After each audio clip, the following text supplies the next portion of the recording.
Welcome to Bull TV, where we're bullish on Collierville and the Mid-South. I'm your host, David Pickler. Bull TV is a monthly show that empowers, educates, and entertains while highlighting the people who inspire and deliver solutions for a stronger community. Bull TV is presented by Pickler Companies and is proudly produced by the students of Collierville High School. We invite you to watch our show at www.bulltv.show, thebullnetwork.com, and CHSTV 19. New episodes air on the second Sunday of every month at 3 p.m. Central Time. On today's show, I sit down with a very special guest, Jessica Roberts, Director of Television at Collierville High School. Join us as we discuss her life on the other side of the camera. In the show, we'll learn about Jessica's journey to becoming the broadcast guru at Collierville High School, how she promotes workforce development on a daily basis, including the production of this show, and what she's doing to prepare her students for life outside the classroom.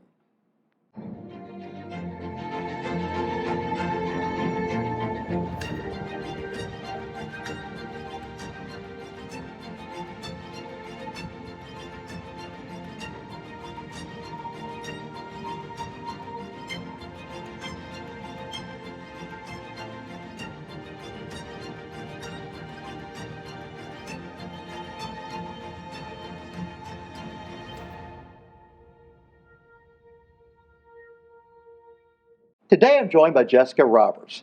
Jessica, Director of Television at Collierville High School, is renowned for her innovative approach to broadcast journalism education. With a strong academic background in broadcast journalism and sociology from the University of Memphis, complemented by master's degrees from Union University and Full Sail University. That sounds interesting. Jessica brings a wealth of expertise to her role. From 2012 2023, Jessica played a pivotal role in shaping the media arts landscape at Arlington High School. Her leadership saw the establishment of groundbreaking programs such as the Tiger Life Media Arts Production Program. In this role, she also served as the Tennessee Department of Education's Media Arts Standards developer and curriculum writer. In 2023, she joined Collierville High School as the Director of Television, where she created the Dragon Media Production Program. Under her guidance, students have thrived, honing their skills in media production while embracing cutting-edge digital tools. Beyond her work within the school, Jessica is deeply engaged in the broader community, managing live streaming productions for the town of Collierville and collaborating with stakeholders to showcase student talent across various media platforms. Her dedication to excellence has garnered national recognition, including awards from esteemed organizations such as the Journalism Education Association and the National Academy of Television Arts and Sciences. Jessica, thank you for joining us. Thanks for having me. That is such an overwhelming paragraph to hear about yourself. Well, you know what? We finally got you on this side of the camera, so we had to spend a couple of minutes kind of bragging about you a little bit. Oh, thank you. Well, we are excited to have you here, and having been on the other side of the camera, you know how we start, and we want to kind of give everyone an opportunity to get to know you a little bit. So, in 3 words, who is Jessica Roberts? So I toyed with the idea of taking this question seriously or not seriously. So, not seriously, Jessica Roberts is tall, overworked, and underpaid. Okay. But for Jessica Roberts, the serious, I still want to go with tall, but I want to go with multifaceted, and I want to go with aspirational. So those are kind of the 3 words I think best describe Okay, so I'm going to follow through. So when you say multifaceted, so you're like a diamond. So yes. So what does that mean? So just being a teacher in general, you're not just an educator. You're many things. You know, they're home away from home. You're a leader. You're a role model. You're all of these things. For me, especially because I'm in a different type of classroom environment, I have to be, the tech support. I have to be the naysayer. I have to be showing them how to work through problems and troubleshoot and stuff. So multifaceted doesn't really describe me so much as qualities about myself, or it's more referring to my role here at the TV studio. What you do. Yes. Very good. Well, as I've said, I've really wanted to have you on this side of the camera for quite some time. So tell me, how does it feel sitting here? While for all these times you've been on the other side, producing, dozens of episodes for us. How does it feel to be on this side of the camera? Like, I guess surreal, because you're being a producer for the show with students, and you don't anticipate being on the show that you produce, I guess is what it is. So it's stressful because you have to let go of, helping your students right now. If something happens, they're on their own, and, they'll let us know. But being a guest on the show is a different experience completely. Absolutely. It's an eye-opening experience for sure. So would you say you're a bit of a control freak? Oh, you cannot be a control freak in this type of environment. You can be detail-oriented, and you can pass that sort of detail-orientedness towards your students, but you do have to let go and let them make mistakes in order to see where they're going to grow. So I don't want to say control freak so much as I have my expectations, and I want to make sure that my students meet those expectations. Well, I'm going to tell you, from being on this side of the camera for now 36 episodes, there's a great basis for the trust that you're putting in these kids. They do an amazing job. I'm so proud of the work that each of these students have done, and it's been amazing watching the development of the program over the past several years. So let's talk a little bit about your journey, your broadcast journey. So you've had a very exciting career so far. You've done work for WREG Channel 3 and also for Fox 2000 Pictures. I don't think I've heard of that. I'm really going to hear about that. So tell us a little bit about what sparked your interest in broadcast journalism and how you actually ended up here at Collierville High School.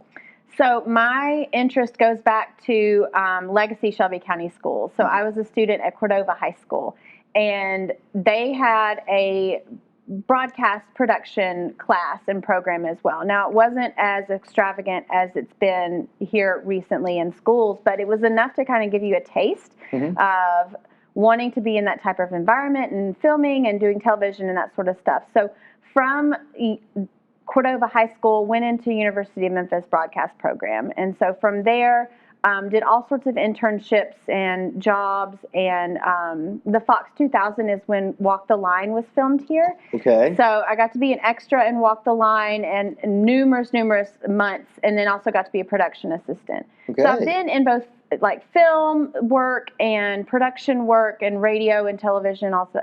Television is by far my favorite to be in, and specifically I love sports. Sports production is one of my favorite things. And so I was here, I was with Channel 3 doing coverage on Friday night footballs for Memphis Tigers and Memphis Grizzlies and that sort of stuff. And so I fell in love with sports production, and then decided to take a teaching job to kind of get better set hours, and fell in love with teaching broadcast production. And so it wasn't supposed to be my permanent forever career, and it absolutely now is. And I have no intention of moving back into, the real TV world because of my passion, being an educator for broadcast. So what is it about sports production that you find to be so interesting? Well, it is the true test of your skills at the moment. So with live production specifically, sometimes, you have to think and make decisions on the fly. Specifically sports productions, though, you have to know previous decisions in order to make a current decision. So, like, if you're,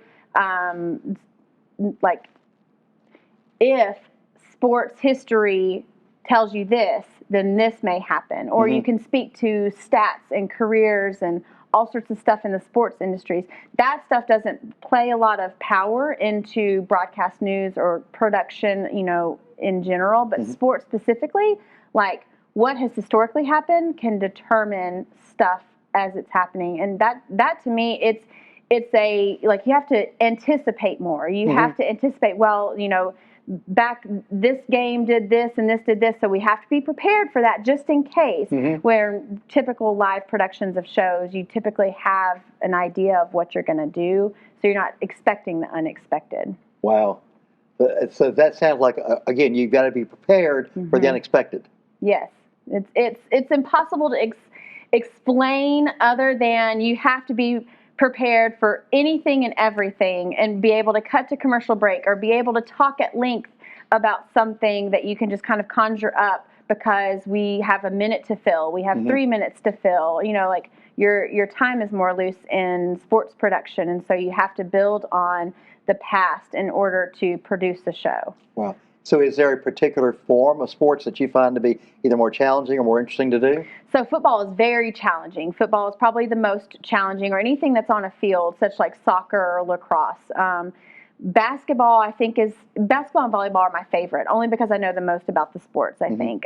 Football, though, is where we get the most of our views here at Collierville High School and in the sports mainstream world. So like the Super Bowl just had its highest live stream numbers ever, something along those lines. So people crave the sports live stream stuff, and that is kind of where our industry is headed, is sports live streaming. So it's a unique field to be in, because you kind of know where it's going, but you don't at the same time. Right. Because technology is just constantly changing, and now you've got augmented reality, and they do all these cool things. I don't know if you saw the Super Bowl where Nickelodeon actually did a live broadcast of it, catered to children, where anytime they had a touchdown, slime poured out. So there's stuff that's always changing in this industry, and if you ever look and see, it's mostly sports productions that drive the change. Very good. Well, since you mentioned that one of the three things to describe yourself was tall, and you talked about basketball and volleyball, so I'm assuming that at one time you played those sports. Yes, I've played basketball 12 years of my life, and then volleyball I played once I got to high school, and then played 2 years at University of Memphis. And so I'm 6 feet tall, and so that's one of the first things everybody says, wow, you're so tall. So I can't not use that word to describe myself. It is an identifier of Jessica Roberts. She's the tall blonde lady. So, I love it. So what inspires the tall blonde lady? Inspires on a daily basis, I think, is getting here and giving an opportunity to my students to be in an atypical classroom setting. So normally in school now, they're in a desk, a chair. They learn, with a teacher at the front. Sometimes they do projects, sometimes they don't. Sometimes they work with partners, like book work or something. And so my daily inspiration is giving them a space that they actually want to be down here. They want to enjoy themselves. They get to be, hands-on. They get to not sit still if they want to. So I'm the teacher that doesn't quite nitpick their classroom behavior expectations. I'm preparing them for a job type of situation. And so that's my inspiration, is giving students that, opportunity.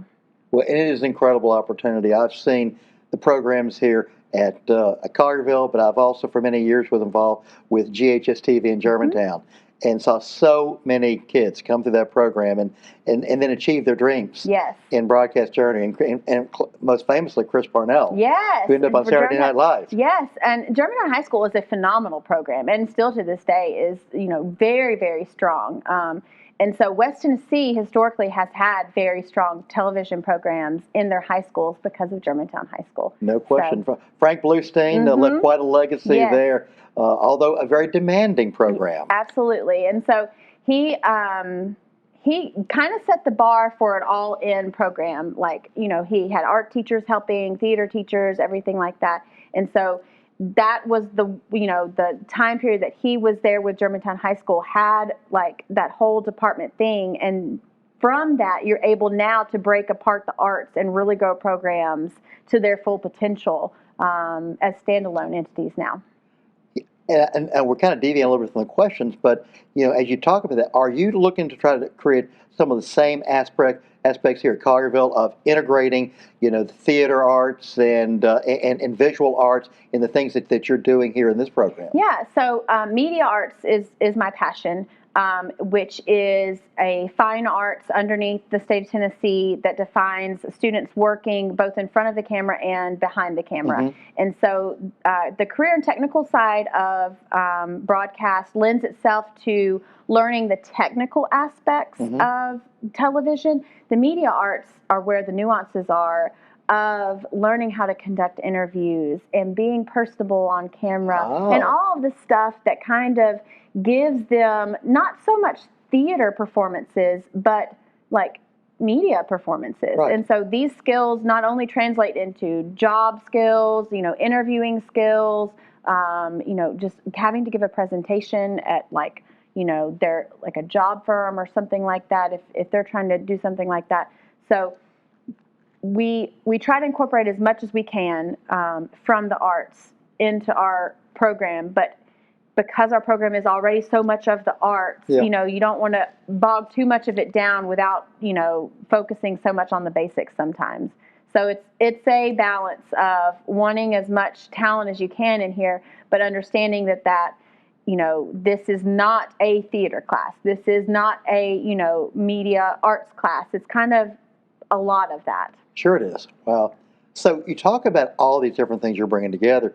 So describe to our viewers today, what does a day in the life of being the director of television look like? Tell me about that insanity. So the best way to explain is organized chaos. Mm-hmm. So I am a teacher. So I do have classes. I do have curriculum. We go through stuff that are part of the standards. So I get here by 7:15 to prep for the day, and students are here already coming in. Some of the advanced students come down to the TV studio to turn on equipment to prepare for the day, because we are a functioning television station and studio. So some of the advanced students will come down and make sure the equipment is on and ready for us to use throughout the day. I teach 2 intro classes right now for first and second period. So they're working through how to do daily news shows and learn the equipment and that sort of stuff. And then 10:30 rolls around, and that's when the real chaos hits, because all the advanced students come in and they just ping off and fire off in different directions. Like some people are leaving to go interview somebody, at your firm or with the town of Collierville. Some people are going up to the English hallway, to conduct an interview. Some people are editing. Some people are in here filming. You'll look over there and somebody's mopping. It's just organized chaos, because everybody has the demands of what I'm expecting of them and the demands of their job position here at the television studio. So it's kind of like the Scooby-Doo hallway, where we're all just running in and out of the little hallway here, like just asking questions, checking on them, make sure they need everything. And then finally at 2:30, the bell rings. And sometimes I get to go home, and sometimes I have after-school commitments. So I do this show with you once a month. I do the Board of Mayor Alderman meetings with the town of Collierville.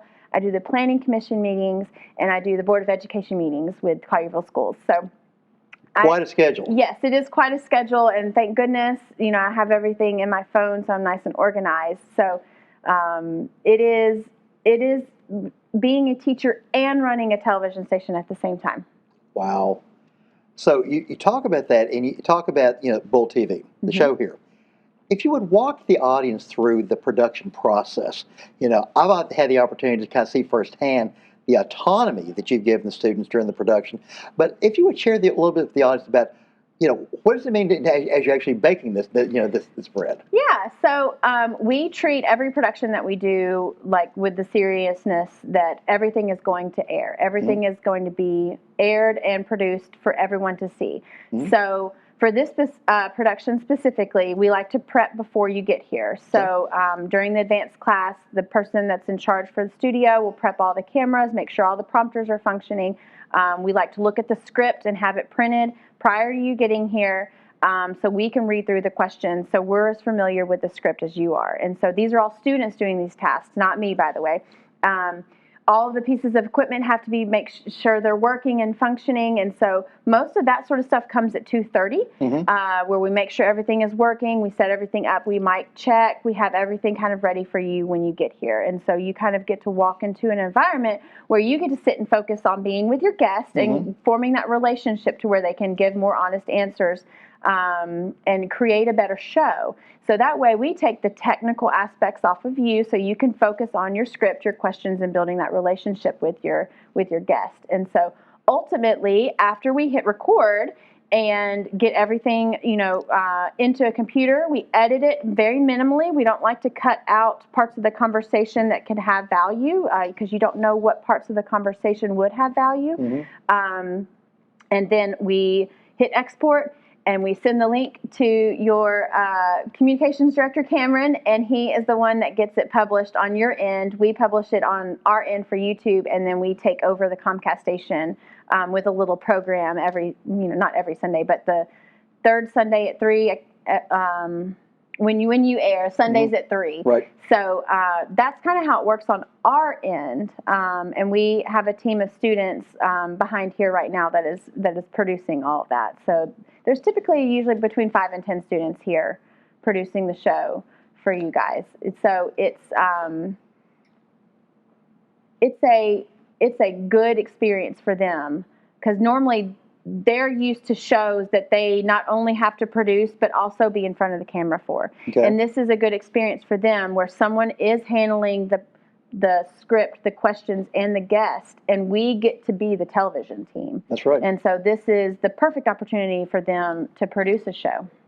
Well, I will tell you, having done this now for 36 episodes over 3 years, these kids are so professional. Mm-hmm. And you're exactly right, because when I come in, and oftentimes I may come in just a few minutes before we start filming, Mm-hmm. and I am able to spend that time focusing on the guest. It is incredibly well done. I can not remember a single time that these kids have not been ready, prepared, and while there's always those technical things you have to deal with from time to time, then even when those happen, they're able to adapt, to overcome, to innovate, thing they need to. And so it has been nothing but an amazing experience from my perspective. What I love best, I'm going to pop in, is that they're not afraid to get your attention and say, we need a mic check with you, Mr. Pickler, or something is happening. They're not afraid to be outspoken with you. Mm-hmm. And so you've created this dynamic where they're not afraid of you, but they know that you're kind of in charge. And so what's interesting is that, they're in charge of the production, but you obviously are in charge of this show. And right. So it's a good balance for them to learn how to, delicately talk to somebody that's, kind of famous for them. Oh, you're the professional famous person here. So that way they can practice their professional skills too. Well, and they did a great job with it. But hey, guys, it's Cameron that runs the show. So is there a particular piece of advice or some mantra that has really kind of guided you along this amazing journey that you've been on? So my mantra is don't be afraid to do the grunt work. That Mm-hmm. is always something I've been instilled with.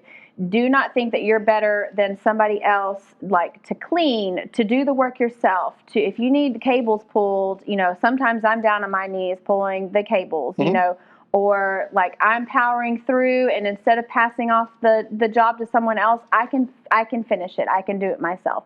So that's what I try to teach my kids is don't be afraid to do the work. Sometimes the fun is in the hard work. Mm-hmm. And so that's kind of been my thing. If you can't do it at the highest quality you can, at least do it the hardest you can. Exactly. I love that. And again, leading by example. Mm-hmm. And if you're willing to get your hands dirty, Mm-hmm. or do the things necessary to make sure the job is done. Yes, 100%. And that's so important. I love the story that you're telling, and I really think about the importance of storytelling, and especially in the broadcast world. And and if you think about the responsibility your students have, if they choose to pursue this work, then how do you see that role of storytelling? How do you see that role of helping kids really empower them to pursue this as a career? So this is such a great question. So storytelling is absolutely the bottom line, most important thing in broadcast, film, radio, podcasting, media, anything you see, storytelling. And actually, if you think about it, long time ago, that's how history was made, was people telling stories. 1-to-1. Yes. And so storytelling is what drives our program. Mm-hmm. And so since I'm new, we've been kind of really trying to focus on that, but all my students have also been struggling with that. Storytelling does not come naturally sometimes to most of the teenagers these days, which is ironic because they have the power of the phone in their hands. They could be storytellers, immediately Mm-hmm. and publish to millions of viewers. Storytelling is not just the tools you use. It's telling, someone a story either about your life or about what you want to do or, recounting history. So storytelling drives what we do here for Mm-hmm. sure. And so right now we're trying to go through and find stories to tell and learn how to do that. And so we haven't quite gotten there yet, but that is the absolute goal. So broadcast specifically, there is a famous journalist, Steve Hartman, who does the On the Road series, and he used to do this old series where he would throw the dart at a map, and wherever it landed, he would open the phone book and call anyone in town, and he was the big everyone has a story. Everyone has a story. I follow that so much. Everyone has a story to tell. Now, it may not be the easiest to film or capture on camera, but everyone has a story to tell. And so that's kind of what drives broadcast. Is that storytelling capability. What's unique about storytelling is that you can use it in any field you move into. So sales, I mean, how many stories do you have to get someone to buy into what you're selling in order to make that sell, or tell them this is what you can do with what I'm trying to sell you. So storytelling is an innate part of human, interaction, and them having to go out and try to capture that really makes them marketable to any job position, not just broadcast. Well, no, there's no question about that, because you think about the essence of communication. If you're trying to, to get your point across to someone else, then, it's what is going to be the most impactful, what's going to, it's going to resonate. And, we always talk about that different ways that people learn. Some people are very visual learners. Some people, are much more about numbers. And for some people, it's about telling a story. It's about what is it that will really that they can grasp, that they can reach out to, and they can connect with.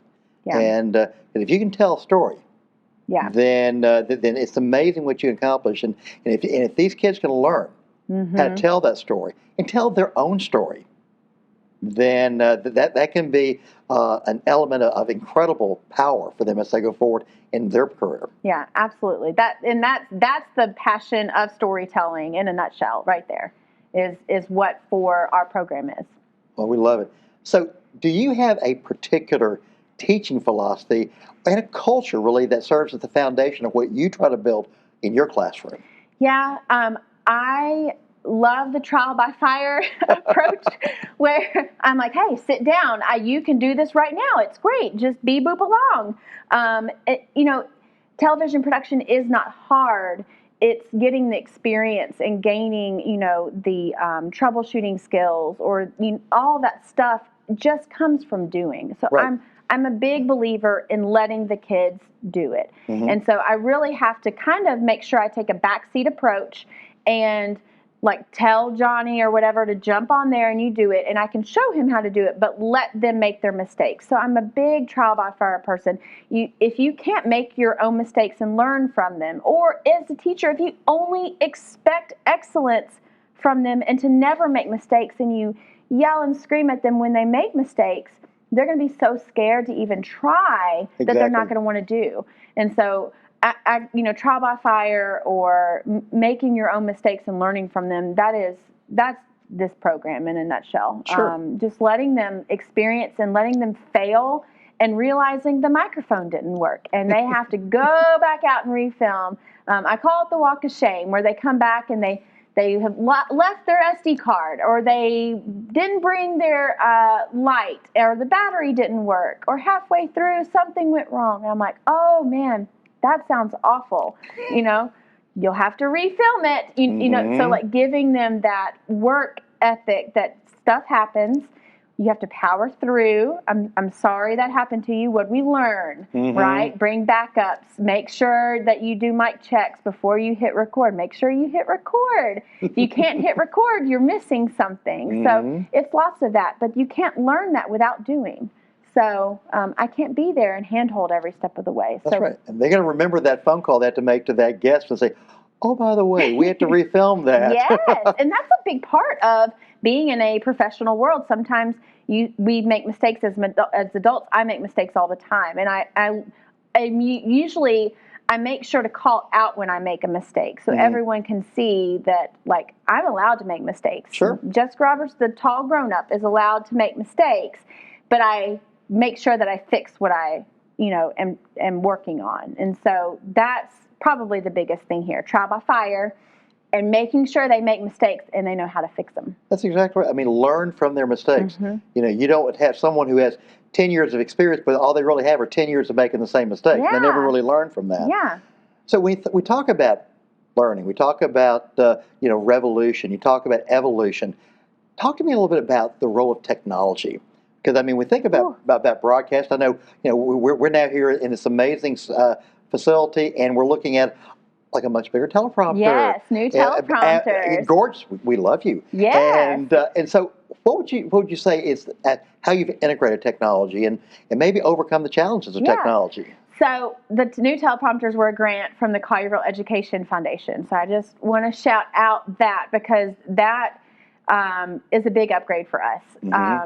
So the role of technology in the television world is, pivotal. Like you can't have what we do without technology. Sure. Technology changes, and that's also hard, especially when you're trying to teach teenagers about specific ways to do things, and then they have to relearn something because technology changes.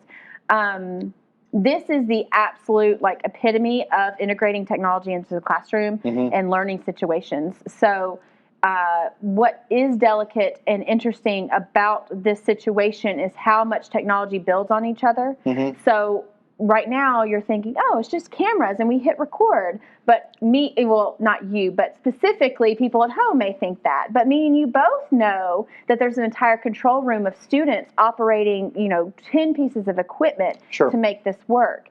And so all of those pieces of equipment work together on other pieces of equipment to make stuff like this happen. And it is really hard explaining to everybody how that works and trying to understand signal flow. And I'm not a broadcast engineer, so I don't even understand some of the nuances of it. But I do know this, it is expensive. So that's what I have walked into is a system that needs to be upgraded, or some things have been patched through or put a Band-Aid on. And so I'm trying to work through what pieces of technology we need to either implement or repair or replace in order to keep us as industry standard as possible. And so, like you said, those teleprompters were very old, very outdated.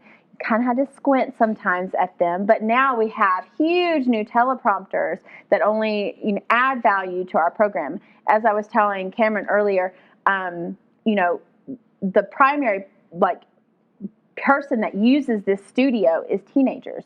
And so sometimes they're not comfortable reading off of a camera as well as some of us are. So the larger the screen, the more comfortable they may be reading and being on camera if they don't have to worry about size of the screen that they're staring at. And so it's little things like that I have to keep in the back of my mind that I am teaching high schoolers and teenagers and what speaks most to them. And at the same time, what is found at the industry level. And can they leave from here and get a job, doing some of these things and finding, a job with some of the technology that they've seen here. So that's the goal. That's fantastic. Now, when you talk about the fact that we're dealing with teenagers, and when I think about technology, then I always refer to people say I am a technology immigrant. I didn't grow up with a lot of this, and so many of our kids today are technology natives. I know you've really not been teaching that long, but about a dozen years. Have you found that as technology has evolved, have your students been more easily adaptable, or has it been some of the same kind of challenges that you've seen before as technology has evolved? With their more maybe more natural feel for technology and being used to it. Yeah. So I've been teaching 15 years now. And so there's been cycles of students where they have been really tech savvy, and then some of them have not seen a computer in their life because they've only been on phones and tablets. So what I found, and this is interesting to me, is that the skill of typing and keyboarding is a lost art on teenagers nowadays. So they look at me and I'm over here just not even looking, and I'm answering, and just typing, and they are just amazed that I learned home key and can type. But that is something that they're not able to do because they're used to on their phone or they're on a tablet. And so I think that in the past couple of years, that has actually gotten a little bit better.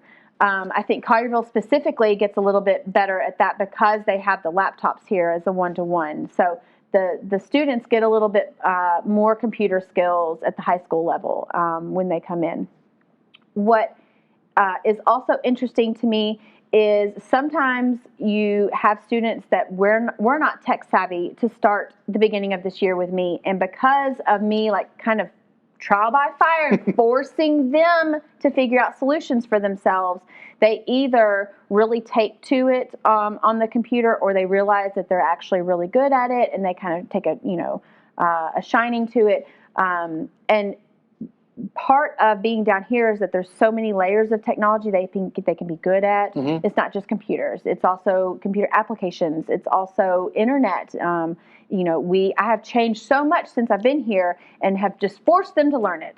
Just this is what we're going to do. And they all just innately kind of took it and have made it their own. And so, like, for instance, they have access to, on the desktops in there, my editing lab, they have access to a program that helps make them animations. Well, okay. One of my students preferred like a phone animation tool that he found. And so he really enjoys that. And so now he wants to make animations for all of our segments on his phone. How cool is that? And so that's something like other teachers will be like, no, you have to use the computer. Me, I don't care what you use, but it has to be the highest quality you can give me, or you're going to work as hard as you can on it, and we can make the changes after the fact.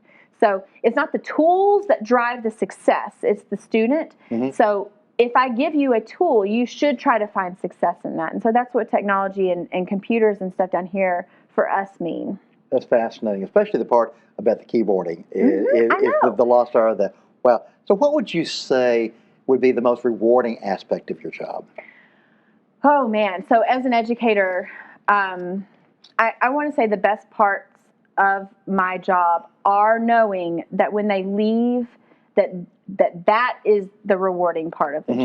job. They immediately can give skills or get to places with skills I've given them. Mm-hmm. And so them calling back or needing me as a reference, or, saying I just got a job in Nashville, doing movie and music videos and stuff.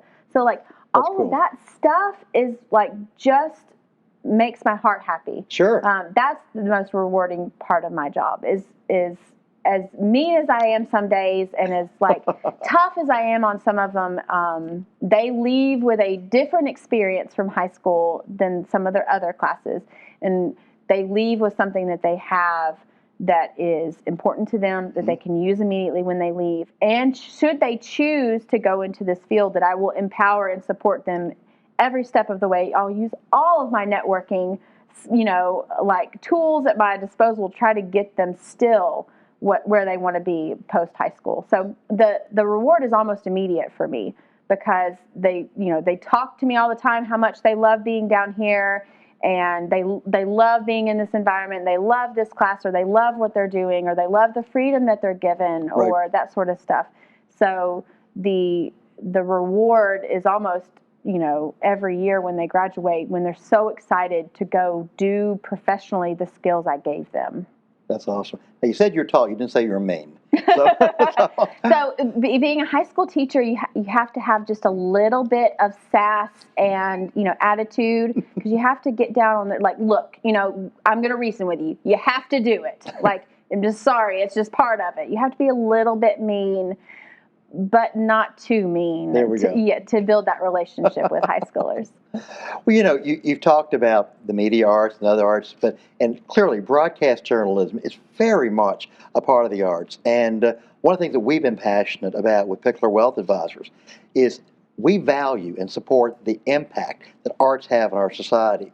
And I know for years and years, when I was actually chairman mm-hmm. of the Legacy Shelby County Board, we would talk about not so much about STEM, but about STEAM. Yes. About that A, of adding the arts to science and technology and engineering and math. Tell a little bit about how you believe the importance of the arts are in terms of that overall education. So, STEM was a big initiative and a big push like a few years ago. Like everyone had to have STEM this and STEM that. Right. And I'm so glad you brought up, like, STEAM is absolutely a thing and should be the thing that we strive for in schools. And so at Arlington High School, they last year, or 2 years ago, wanted to apply for the STEM recognized school. And the STEM teacher came to me and was like, why couldn't we apply for the STEAM? Like the A is arts. And I was like, you absolutely should be applying for Exactly. STEAM. And that's how every school should see the benefit of adding an arts education to a student. And I'm not just talking specifically about media arts. I'm talking about any art that suits like their personality as a student. And so, choir, theater, visual art, Band, like there's even integrating art into regular classrooms, as research has shown, it makes such a difference. And so this could be as simple as building a collage about themselves in English class, or drawing on the sidewalk something in mathematics and that sort of stuff. And so the A being a part of STEAM, the arts and all that, is what schools and school districts should be striving for. You can get so hung up in just spending all your money on technology or focusing just on science, but for a well-rounded education, you want somebody who can communicate. You want somebody who can give a presentation. You want somebody who can see past the numbers and see how this translates into real life, and maybe paint us a picture or design something on their laptop that complements that. So lots of students that do well in, math also do well in music. Exactly. Because it's just one against the other. Like it's six of one, half a dozen of other is how they use science and math and all this stuff is found in every classroom here, at Collierville High School. And it's also implementing that. You don't want to just give them the tool. You want to try to implement it into classrooms as well. So I'm a big believer in the STEAM being a whole, well-rounded education for students. Specifically, I'm a big, advocate for my program where they have to utilize that sort of stuff. We don't get to do it as much as we want, but there's lots of science involved with lighting and cameras and focal length. And, we just learned the roll focus, and, I don't get to dive as deep as I want to, but lots of that stuff is found in the television program here too. And so STEAM is actually very, very important and should be a huge priority to schools. Could not agree more. When I would go ahead and talk to people about STEM and STEAM, I would say, think about that. At 212 degrees, water is hot. But when you add that 1 degree, and I say, when you add that one degree, what does water become? It becomes steam. It becomes power. Yes. And it becomes energy. And that, to me, is what happens when you add the arts to STEM. Absolutely. You convert that STEM to STEAM, and it can provide that energy that can really propel students, and the world, life. So I love that. Jessica, you have won many prestigious awards, both personally and also, very importantly, alongside your students. What does recognition mean for you in your classroom when you're all able to win these awards? So I think the awards and recognition is what sets us apart, again, from regular classrooms. The students are putting out product. They're putting out publications. And so that is important for them to be recognized, even if it's just an honorable mention or they won third place. Like, just hearing your name called and having your work chosen for an award is so empowering for a program or for a person. It drives you to be a better person at your job. And so, having all sorts of awards and stuff is great, but if you don't humble yourself with that and say, I need to take those awards and work harder, or learn from them, or, man, I got second place, I wonder what I could do. Like, what story could I tell to get first place?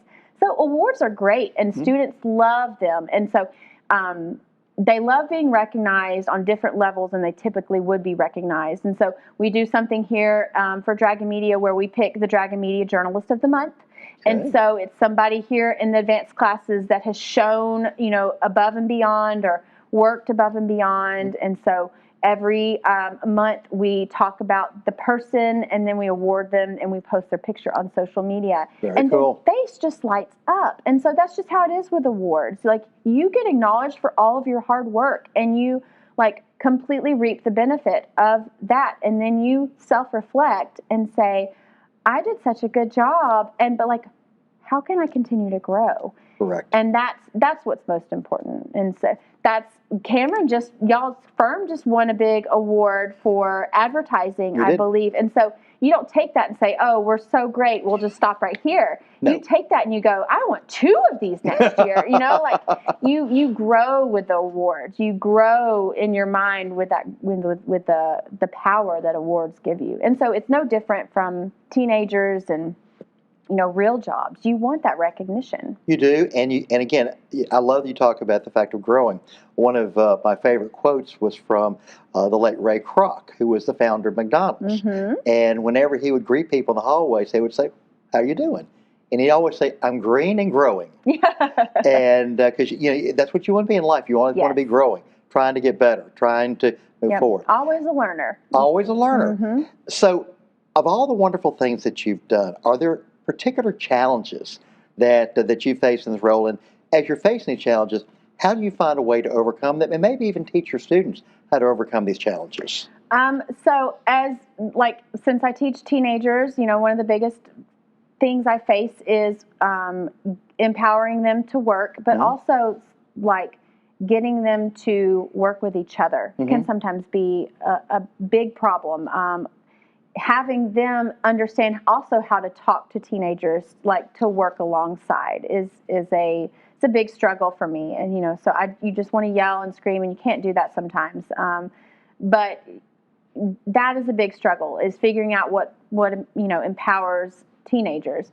Another big struggle of mine is having to be tech savvy and having to be so in the know of all of the television equipment. And if something goes down, how can I fix it? Because I'm not a broadcast engineer, but since I'm the only one here, I kind of have to try to figure out things, or I have to empower a student to do it alongside with me. And so that's what I've done here, is I've picked a senior that can help me troubleshoot, and he's our broadcast engineer for the station. Okay. And so if something happens, I call him. And so it's nice having someone help me walk through troubleshooting, and that's probably the biggest challenge of my job, is the technology. Sure. And enabling students to troubleshoot themselves with technology. But yeah, every student here at the station has a role, a job, or an area that they manage, and that helps me manage everything that we have going on here. And so it is a lot. It is, it can be overwhelming for sure. There's one of me, and there's 35 of them running around one class period. But yeah, so working with teenagers is my daily struggle, and then running a television station with equipment that I'm not super familiar with, but I have to be, is probably my second one. Well, I tell you what, again, with technology, the exponential growth that's happening and the change, again, your world's changing literally every day. Yes, for sure does. They'll invent something tomorrow that completely changes what we do today, and you have to be prepared for that. You do. So I love it. So what does success look like for Jessica Roberts, the teacher? As a teacher, success is me not having to help a student do what they're capable of. So if my intro classes right now, they're learning how to produce television shows and content and stuff. And today was one of the first days I saw one of my students helping another student learn a piece of equipment they didn't learn. Very cool. That is when you have reached your success in your classroom, is when the students are the teachers. I become a facilitator. So I just sit to the side and let them do their thing. And that is ultimately success in my classroom. And that doesn't look like success in everyone's classroom. Right. Classrooms are different, and spaces are different. And for me, empowering my student leaders to be student leaders to the point where they are the teachers now is what success is in my classroom. That's fantastic. Well, since we are here filming in this incredible facility that you've helped develop here at Collierville High School, so what is the message as our guest of our show today, that you would have for the students when it comes to leadership? I think, leadership is, don't be afraid to listen. Mm-hmm. Gosh, leaders, like being an active listener of people that you are leading is such, a huge trait. That is so hard to find in good leaders. Also, don't be afraid. Sometimes you have to be the bad guy and you have to make decisions that are impactful or maybe negative, but you can't be afraid sometimes of those decisions. On the flip side, you can't be afraid to make an impactful, positive decision that maybe people don't want you to go after. So being a leader is more than just being in charge. It's being a voice for the people that are underneath you. It's leading by example, being a role model, and not being afraid. All of those things, you take tenacity of a person and take hard work. And that being a leader is so much hard work. It's just one of those things. But yes, that would be my advice to all the little babies here at Collierville High School is don't be afraid, and make sure that you are a good listener. I love it. You talked about how over the past 15 years, the amazing feeling that you get when you hear from a former student and they're experiencing success in their career. So you can clearly see the path of the work that you're doing. So years and years and years from now, when you look back on your career, what would you hope would be the legacy of Jessica Roberts? Wow. Gosh. So, when anybody looks back at teachers that they're fond of, they remember like having, a positive influence in their life, especially at such a pivotal point in their life. High school kind of makes or breaks you sometime and really defines you as a person. Yes. And so I aspire to be the person that they look back with fondness. It doesn't have to be anything associated with television. It doesn't have to be, anything that was associated with the work you did in class. But you liked being here because Miss Roberts let you be me. She let me be who I am. She embraced me. She empowered me. She let me have a good time. She let me be silly. She let me be serious. She let me speak my mind. All that stuff happens down here. And sometimes teenagers don't get the space to do that. And so that is my unique legacy, is that they look back and they, recall me as like one of their favorite teachers, not necessarily because of the content I taught, but what I taught being a person, what a human being to them, like, the compassion of being a teacher involves a lot of compassion for your students and stuff. But I'm a whole person trying to teach other people how to be a whole person as well, and that's really hard for teenagers because they're still learning, they're still growing, all that jazz, and really trying to empower them to be the best they can be. And they look back at that and say that she really helped me do that.